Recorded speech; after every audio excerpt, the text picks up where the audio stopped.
Hello everyone, my name is Jeff. I am working on an Arduino project to solve a problem we have at my workplace.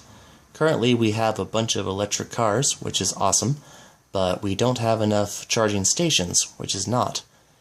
Now we get data from an external company on the status of these charging stations, whether they're active, charging a car, idle, waiting to be unplugged, whether they're unplugged, or if they're offline. So that's good, but all that tells us is what the charging station is doing, not if the charging station is blocked in by a bunch of cars that are not plugged in or plugged in and are idle. So we need to know the status of each of the parking spaces around the charging stations. Now there are a bunch of ways we could do this, but the least invasive way we've come up with is to use an ultrasonic rangefinder, like the one here, to look for changes in the distance between the sensor and the floor of the parking garage. So the parking garage is about 3.5 meters tall, so if there's no car in a spot, the distance should be about 3.5 meters and stay there. But if it changes to be less, and it stays changed to be less, then there's a car there. So how to do this?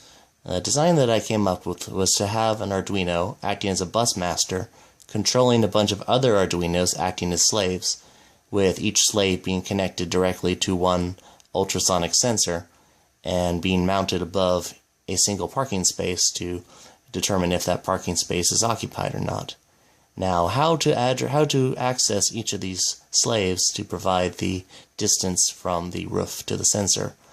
Now, there are a bunch of ways we could do it. We could do it via analog and have a lot of wires going to each sensor, but that's wasteful. So I came up with the idea of using an I2C bus and giving each of the slaves a unique ID that the master could interrogate with minimum part counts required. Now the problem is, how do you set the ID of each of these slaves? Loading a custom sketch into each slave just to change the ID is very wasteful and time consuming, and using dip switches from, say, 5 volts to an input pin to form address pins to set the I2C address, that's a high part count and would require more input pins than something like an ATtiny 85 would have. Very small chips, you couldn't do that. So I want to keep the sensor driving Arduinos very cheap and simple because we'll need 16 of them to monitor 16 parking spaces. But if we connect each of the slaves on a bus, connect it to a bigger Arduino to actually drive each of them, then I think that will work quite well. So one option that I came up with for loading the ID onto each of the slaves is just to use a button that, when pressed at the right time in the startup sequence, will change the board into programming mode and will allow me to load an ID onto the board either in situ on the roof or just after I built it and it doesn't know what ID it is. Now, what you see before you is my first attempt at that option.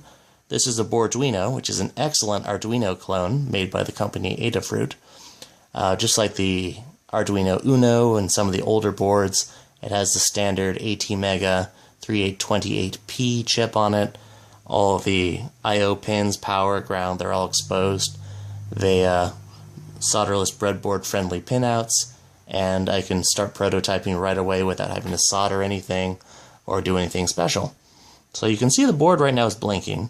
Right now it's in the mode that it would be in as a slave, getting data from the ultrasonic sensor, storing it in its memory so that when the master interrogates it, it's ready to go and provide that data. Right now the ultrasonic code is not loaded. I was just testing the ID setting functionality and storing it. Now, I don't want to have to set the ID on each sensor when the power goes out and it comes back on, so I'm using the EEPROM on board the Arduino to store a byte, which will be a value between 1 and 255 to set the ID of each of the slaves. The master doesn't need an ID, it's the only one that can actually command the devices to talk.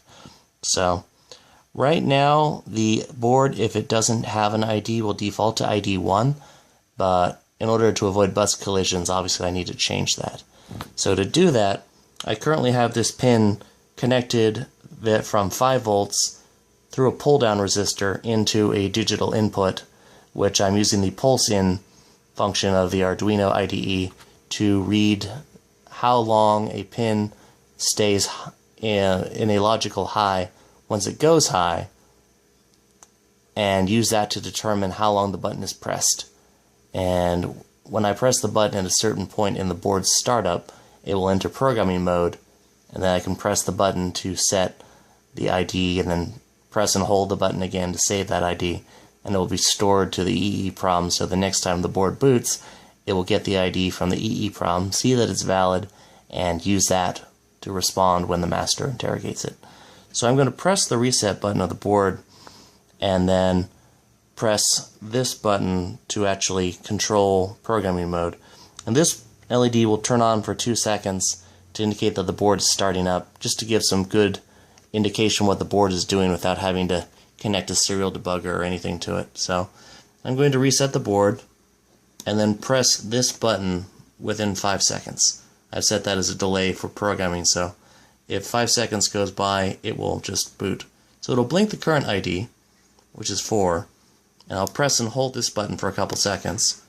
And now you see this light has gone solid. That indicates that the board is in programming mode and ready to receive a new ID. So each time I press this button, it will increment a counter and then save that value in the EEPROM once I press and hold. So currently it blinks 1, and this LED is turning on because it's functioning as a pull-down resistor. I don't have any spare pull-down resistors available, so it works well enough. Press the button again. Now it's at 2. Turns back on. Now it's at 3. So I put that little delay just to differentiate that it's blinking the ID and it's not blinking for any other reason. When it comes back on solid, that indicates it's still in programming mode. And press the button again. So now the ID is at 4. I like the ID 4, so I'll press and hold for another 2 seconds. This light goes off to indicate that that ID has been accepted and stored, and this light starts blinking again to indicate that the board is now running again. Now I'm pretty sure that it saved that ID, but let's reboot the board to make sure. This light will turn on again for 2 seconds. So now the board is starting up. It will blink the ID again. See, it blinks 4, so the ID is currently set to 4. And now it's giving me 5 seconds to press this button again. I want to enter programming mode, but I don't, so I just let it time out. And now the board is back in running mode. So it's a very simple sketch right now. It's just using the pulse-in function to read the state and duration of button presses for this button, and using the onboard EEPROM, just 1 byte to store the ID. And eventually I'll load in the ultrasonic sensing code, which I have working in a different video, which will just read the state from this board and then save that into its memory, so when the master says, unit number 4, what is your distance, it will respond via the I2C bus and tell the distance from the roof to either the floor of the parking garage or to the roof of a car that's parked in that spot. A brief word about this sensor, if you're not familiar with it. Very simple board. You give it power and ground. There's a trigger pin, which if you pulse it with a 10 microsecond logic high and then back to low, it will automatically generate ultrasonic pulses and do math to determine how long it takes the pulses to go out and come back. And that will be expressed on the echo pin, which you can then use the pulse in function to read when that pin goes high, how long it stays high, and when it goes low again, which is a function of how long it took the ultrasound to go out and come back. So 16 of these connected on a bus to simple Arduinos, being controlled via a more complex Arduino, will allow us hopefully to determine whether our parking spots are occupied in real time. And then we can use that to increase the efficiency of our car charging infrastructure. That's all I have for this video. If you have any questions or would like to see source code, please comment on the video. I'd be happy to answer any questions. Again, thanks to Adafruit for providing the Boarduino. They didn't provide it to me, I bonded, but they made it. So again, that's an excellent kit you can get from them if you want to have a solderless breadboard compatible Arduino without having to deal with the complexities of running wires through from the Arduino like this. Excellent board, this one, but it's harder to work with on a breadboard than it needs to be. Anyway, that's all I have for now. I may try to get the Zigbee working at some point, but it's probably going to be just a wired data connection from the master to our network for now. Thank you for watching.